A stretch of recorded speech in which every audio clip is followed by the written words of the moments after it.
دا کم خوی چې د مؤمن دی دې ته موږ انتهایی ضرورت لرو، خصوصا د دې نن سبا حالاتو دی چې وګورو. هغه خوی دی هغې ته په عربي کې ویل کېږي القناعه. موږ ته قناعت وایو. څه ښایسته خوی دی او څه خوشبخته دي خاوندان د دې خوی چې الله رب العزت والا دا خوی ورکړی دی. دا خوی چې په چا کې وي الله رب العزت د هغه سینه، د هغه زړه د حسد او د بغض او د کینې نه لرې ساتي. دا خوی چې په چا کې وي الله رب العزت د هغوی په منځ کې مینه محبت اچولی. او دا خوی چې په چا کې وي هغه د دنیا د لاسه نه د چا سره دشمني کوي، نه چا سره ورانې راولي.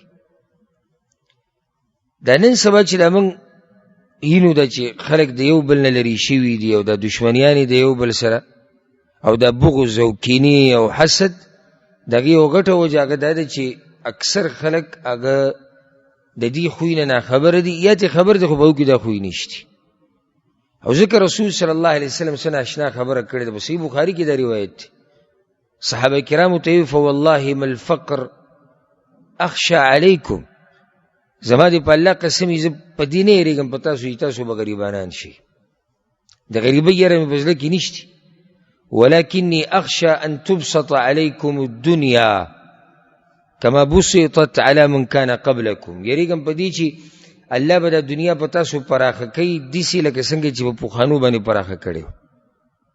فتنافسوها کما تنافسوها، نو تاسو پکې داسې مقابلې کوئ لکه څنګه چې پخوانو کړي دي.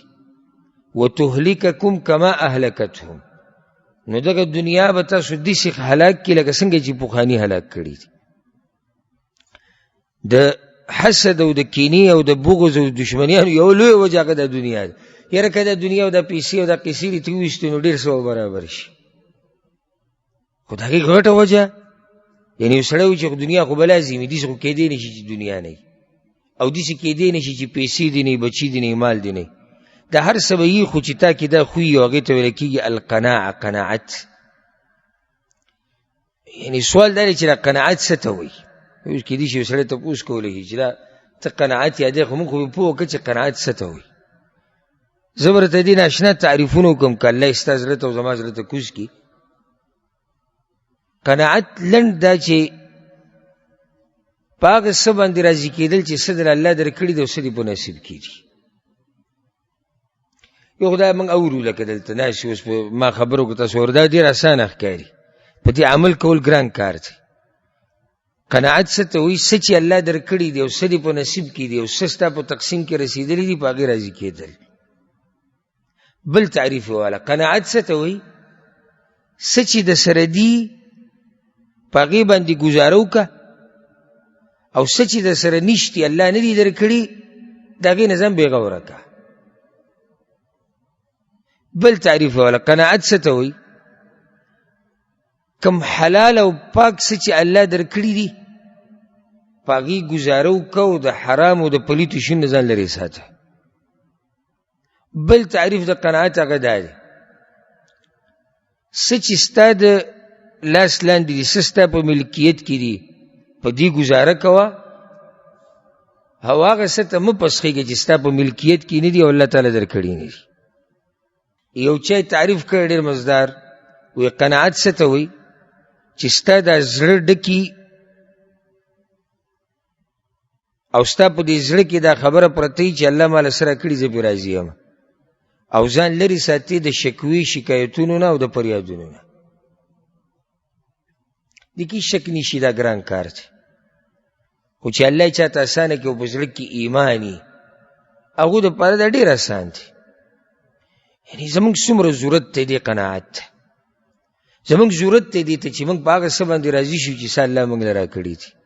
په داسې زمانه کې چې هر سړی لوی ماشوم بوډا ځوان په دنیا پسې منډه ده، په داسې وخت کې ډېر سخت ضرورت دی زمونږ دې ته چې الله موږ له څه راکړي موږ په هغې باندې راضي شو. دا معاشرې، دا قومونه، دا خلک چې د یو بل سره دشمنیانې کوي، حسد کوي او دا غلاګانې او دا دوکې دړکې او دا حرام او دا څه چې چلیږي معاشره کې که نه د دې یو غټه وجه دا ده چې داسې معاشره کې دا راځي کوم معاشره کې چې قناعت نه وي. یعنې غل چې غلا کوي خو قناعت نشتی که نه، که نشتی قناعت. تاجر چې حرام خور دی حرام خوري خو قناعت نشتی که نه. مزدور نوکر چې د مالک سره دوکې دړکې کوي خو قناعت نشتی که نه.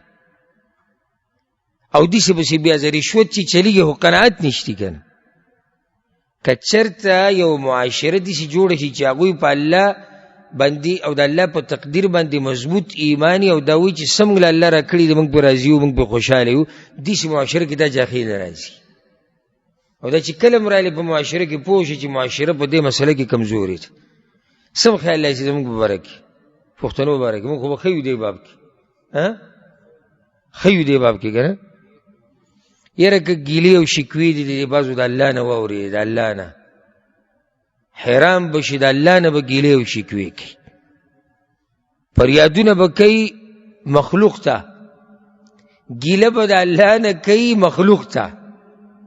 دا عجیبه ده چې یو سړی شکایت خالق دغه مخلوق ته کوي. لکه څه چې د الله در کړي دي په دې باندې صبر کوه، په دې شکر ادا کوه، او که نور څه ته دي ضرورت یو ډېر څه ته دي ضرورت یو که خالق ته ووایه دا څه چې د سړي دا هم د هغه دي نو هغه ته ووایه چې نور څه درکړي. ځکه د آیت کوي چې قناعت دا شفا ده او دا دوایي ده.